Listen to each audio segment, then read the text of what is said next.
Back on Inside Tennessee with two candidates who are on the Republican side for District 18. That's a state house seat, represents roughly 64,000 people in our community. Elaine Davis, a quick chance to respond before John gets to another question. Your opponent did call you into question for being a Democrat at one point in your life. No, and I appreciate that. But I would like to also mention that right here under Resolution 367-2020 that they voted on, that was the $100 million, it says that City Council hereby acknowledges and apologizes for its predecessors participating in and sanctioning the enslavement of Black people. Also, with respect to the Roe v. Wade and the Planned Parenthood facility, Ms. Bearden, who is the Director of Communications for Planned Parenthood, says that first and foremost, that facility is an abortion provider, and that when the arson happened, this is from the Knoxville News-Sentinel, she says that they were in the initial stages of the rebuild of that facility that would have expanded its services to include surgical abortion. So the expansion of that facility was for surgical abortion. And yes, I did run. Sorry, my camera flipped. I did run as a Democrat when I very first was involved in politics because I wasn't from a political family. I was somebody that had an issue. My son needed serious care at school.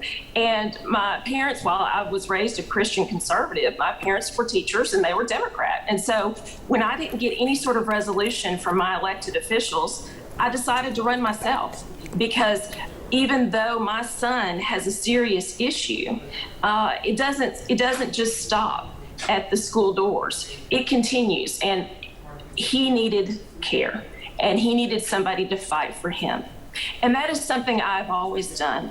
And I have been fortunate enough to be a voice for some people that haven't had the ability for fear of retaliation or retribution, that I have been able to step forward and fight for those individuals. I fought for our community to make sure that they had partisan school board elections. I felt it was important that parents know where the candidates stood in order to vote on those candidates. I also helped to try to get conservative city council people elected in this past city council race. And unfortunately, I did not help. I want to give each of you some equal time here. We have about a minute left, 30 seconds to each of you. What is the most important issue facing District 18 and how do you solve it? Janet Testerman.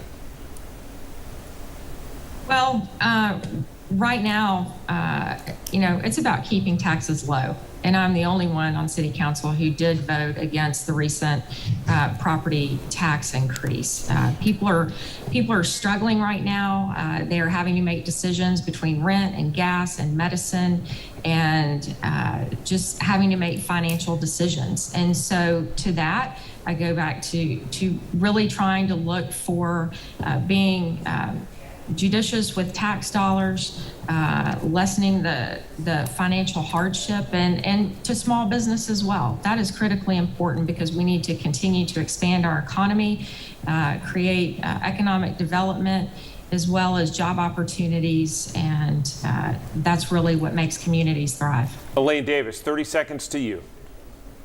Thank you. So for me, when you vote on everything that leads up to a tax increase and then vote to not approve the tax increase because you're on the ballot, to me, that's pandering. But taxes are important.